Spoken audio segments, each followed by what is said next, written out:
Hello, and welcome to A God Shift with Shayna Rattler.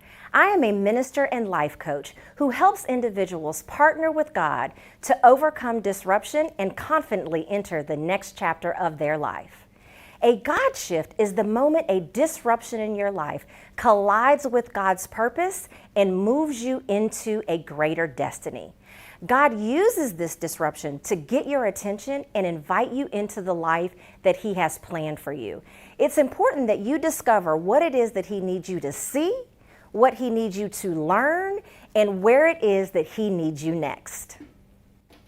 In life, there is always going to be difficulty, especially if you are attempting to achieve a God-sized goal or dream. But the good news is that you get to be in full control, whether or not that disruption and that difficulty is going to be a speed bump or a roadblock. And here are the things that you need to take into consideration when you are facing difficulty. Number one, your dream is possible, but there's also going to be obstacles. The word tells us that faith is what makes it possible, but that does not necessarily mean that it's going to make it easy. Number two, you may encounter failures, but if you let it, it will force you forward. Because here's the deal, that thing that did not happen, it is not your identity. And you will grow from it and you will learn from it as long as you choose not to internalize it. Because at the moment that you begin to internalize it, you begin to identify with that thing, and then you will never be able to move forward. Number three, investment will be required, but the resources will show up as soon as you get fully committed and stop making excuses. Because listen, there's a difference in being committed and interested. When you are just interested, that's when you quit when it gets hard, and that is when you stop and start making excuses. Well, maybe since the financial aid didn't come through, maybe I am not meant to go to college. Well, since the clients didn't come in, maybe I'm just not supposed to be in business. But let me tell you, the moment that you become committed, that's when the how, the who, and the what will actually show up. And then number four, you are going to want to quit and you are going to wonder if it is worth it, but that's when you have to pull on the strength of your why. Every single morning that you get up, that why is what is going to keep you going when you really want to quit and just throw in the towel. And what the most important thing about this is that I know that it's going to feel like a wilderness. But what you have to recognize is that this is not a wilderness, this is a workshop. Today is going to be a great show. We'll be right back.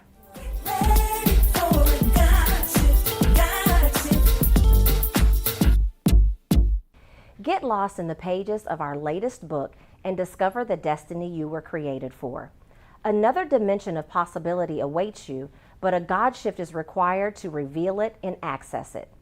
In A God Shift, a divine move from disruption to destiny, Shayna Rattler takes you on the journey of how she turned a once highly successful business that failed fast and left her questioning where God was taking her next into a thriving ministry and fulfilling life that affords her the opportunity to help others grow their faith and successfully navigate the seasons of life. This inspirational guide outlines the steps to confidently put your God shift in motion. Your next chapter is waiting. Are you ready to shift? Grab your copy at agodshiftbook.com.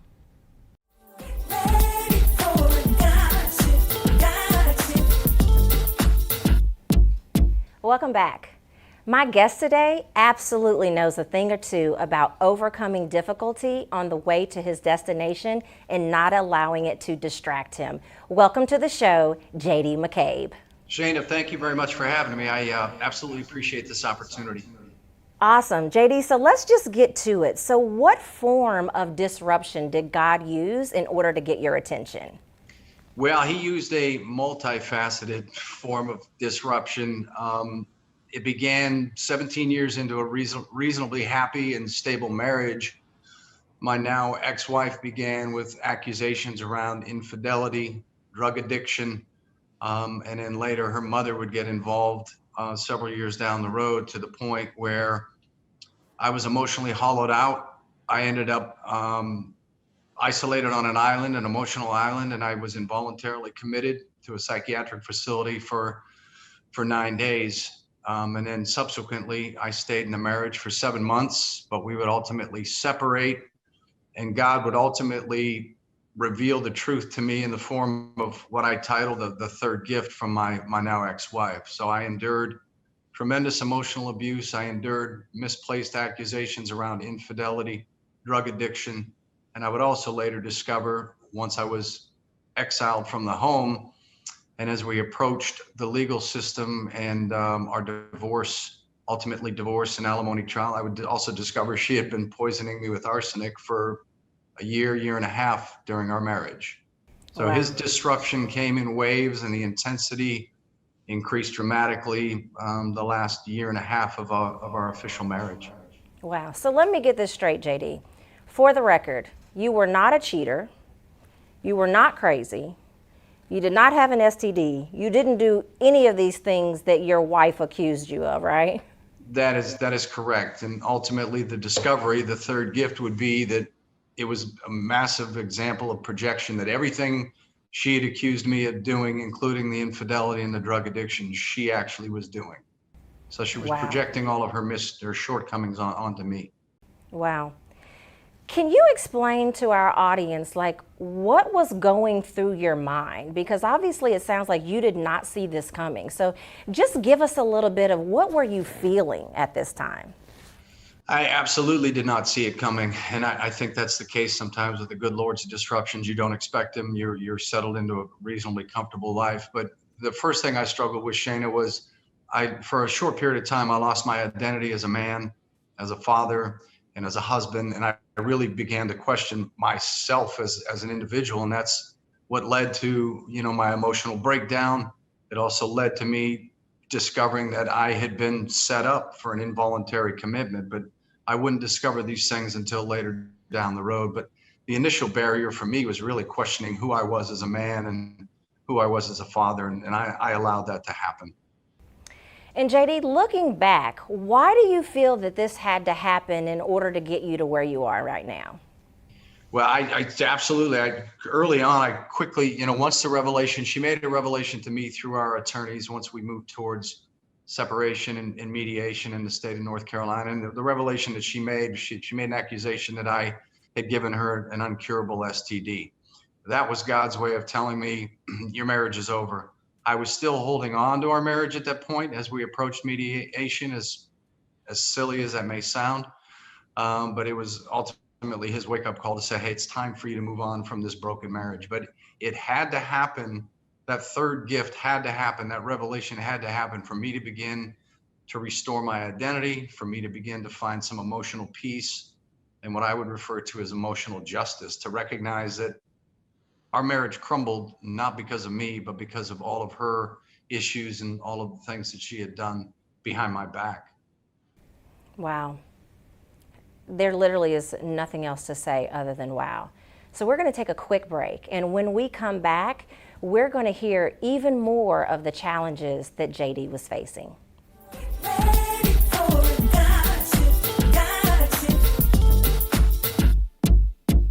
Are you looking for ways to support the God Shift movement and others in need?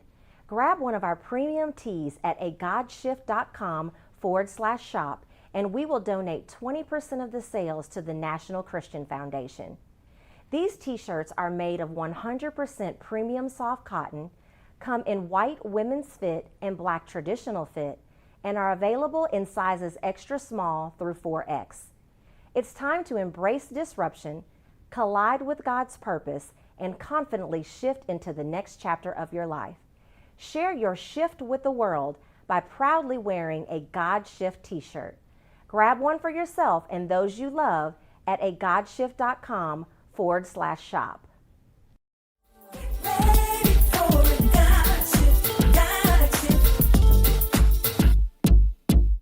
Welcome back. You just heard JD talk about the massive betrayal that he experienced from his wife that ultimately landed him into an involuntary stay in a mental institution. Wow. All I can say is wow. So, JD, tell us, what was the biggest challenge that you faced during this time? I think that the greatest challenge for me was really, first of all, trying to keep my head screwed on straight, because I had to maintain my my employment. I had two children that relied on me financially. I was still paying the majority of the bills in the household, and so I had to keep my head on as tightly as I possibly could. But I had to quickly move from questioning why it was all happening to really just understand that there's got to be a bigger reason for this. I had no clarity at the time, but I just had to trust in the man above. I spent a lot of time in church trying to find peace and praying, but I quickly had to move from questioning why he was doing this to me to simply saying, let your will be done, and walk with me, and put good people in my life to walk with me through the 3 or 4 years of dark years ahead. Yes, yes. And so during this time, how would you say that either your faith or your relationship with God was affected as a result of this God shift? I think that I've always been a man of gratitude, and I've always been a man of pretty strong faith, but I think my faith only became stronger. I mean, I didn't like the alternative, right? So there really isn't, for me, there was no alternative other than to looking to the good Lord and trusting that he would be there and he would help me through this. But I think from a faith perspective, Shayna, I think gratitude became the center of my life. It helped me to stay grounded and to begin to realize that everything that I was going through, that there were people that were dealing with far bigger issues. So I Yeah. would start my day and I would end my day, and many times interrupt the middle of my day, just looking up to the heavens and counting my blessings, and being grateful for all that I have. And, being grateful for being able to survive arsenic poisoning and everything else. So gratitude became the center of my world and continues to be today. So now I just have to ask you, all that sounds great, but let's just be real. Are you telling me that there's not any point that you questioned why this was happening to you? Was there any point that you said, God, what are you doing? I would say for 2 or 3 weeks initially, especially after the revelation, the STD revelation from her. Yeah, I questioned all of it. I looked back at the 9-day inpatient psychiatry stay. But it was less than 2 or 3 weeks, Shayna. I quickly had to clear my head to say, look, I'm not going to make sense of any of this. I'm never probably going to fully understand why she did this, why her and my now ex-mother-in-law, two women that I loved unconditionally for 23 years, why they would do this to me. I had to quickly move on and trust in the Lord. So it was 2 or 3 weeks, short period of time. Absolutely. So when we come back from break, we're going to find out exactly where JD is now on the other side of his God shift.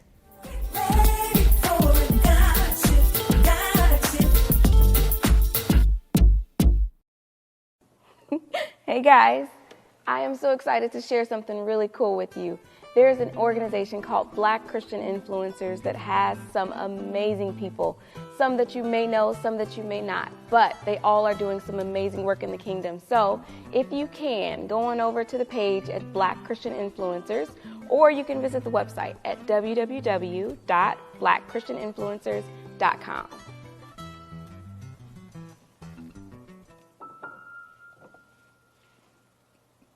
Prisoner of Hope introduces The Vault, a membership community offering a library of videos designed to prepare and support you. Many others, including myself, have gone through the long battle with the American justice system and have come out on the other side. The Vault was created by families impacted by incarceration, along with experts. We know how to help because we've experienced it firsthand. Remember, there is always a light at the end of the tunnel. It's time to unlock your freedom in The Vault. Sign up now at prisonerofhopetv.com.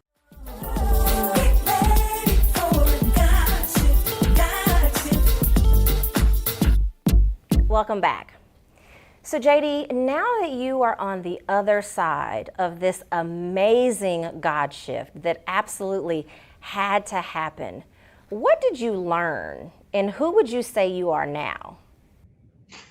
I would say that I'm now, as I transition in my life, I'm an empty nester now, but I'm on a journey to find out to rediscover what my new purpose is. What was the reason for the shift in my life? What can I do with all that happened, all the adversity, my experience in coming through a very adverse situation? And I'm hoping to use this and use my story to turn betrayal, deception, and hypocrisy into gratitude, into encouragement, and into hope for others. And ultimately, Shayna, I hope to be able to, use some of the proceeds from my book to be able to give back to others, because I had so many people step forward for me and my kids for the last 4 or 5 years as we literally traveled through hell and back. And I now want to return that favor to many folks. But I've learned that when you don't think you can keep moving, you find the strength somehow from the good Lord above, and from the many people that walked with me. You find strength where you think you didn't have it. And I'm a man that's at peace now, and I'm looking forward to God continuing to provide me further clarity on what my purpose should be with the remainder of my life. Wow, you're an amazing, amazing spirit. Let me just say that. So if you were speaking to someone else and they were experiencing a similar situation, what advice would you give them? The first piece of advice I would give them would be not to go alone, not try to do this alone. That was the biggest mistake I made. And that's ultimately what ended up, that's how I ended up in a psychiatric facility, was because I kept this all to myself. So the first bit of advice is find a confidant, find a friend, find a family member, anybody that you can trust, but recognize that they're not going to be able to solve your problems. You're going to have to embrace the adversity. You're going to have to carry the cross that has been laid at your feet, but know that there will be other people there to provide you advice and to simply listen and to allow you to vent. So don't go it alone. Absolutely don't go it alone. And I would just simply say to embrace it, to recognize that you cannot run from it, but trust that you will make it to the other side, and that there is light at the end of the tunnel, and for once it will not be a train. Wow. Wow.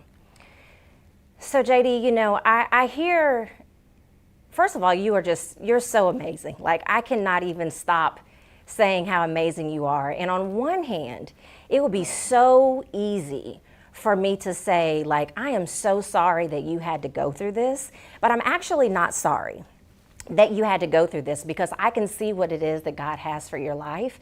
And I hear him telling me to tell you, stop doubting whether or not you're qualified for what it is that is coming next. You are not only qualified, because we know that he doesn't just call those who are qualified, that he actually qualifies the called. But what I'm really wanting you to hear clearly is that God is telling you that he has already prepared you for the place that he is preparing you for. So I want you to stop questioning.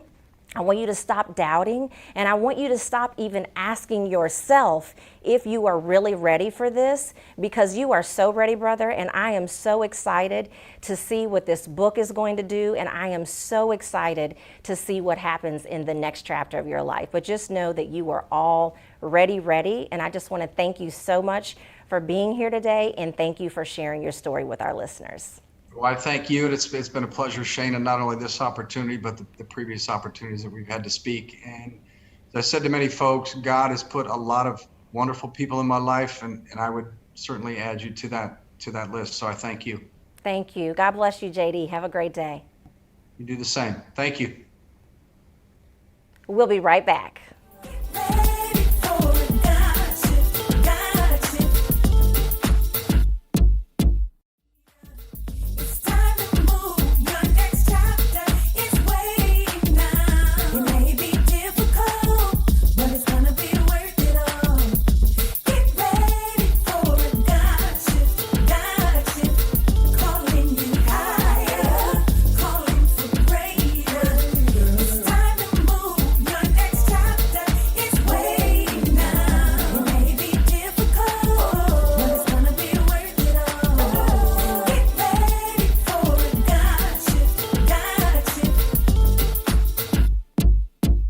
On today's show, our guest JD highlighted his journey of betrayal and how he embraced the gift of that betrayal to get to where God needs him next.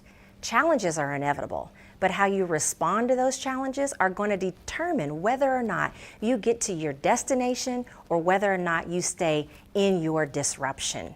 And I pray that you have the courage to move past it and get to exactly where it is that God needs you to be and to discover the destiny that you were created for. If your life is experiencing unexpected circumstances and you want to get unstuck into where God needs you next, download our free guide, When God Says Shift, at GodSaysShift.com. Thank you for being here today, and make sure you join us back next week.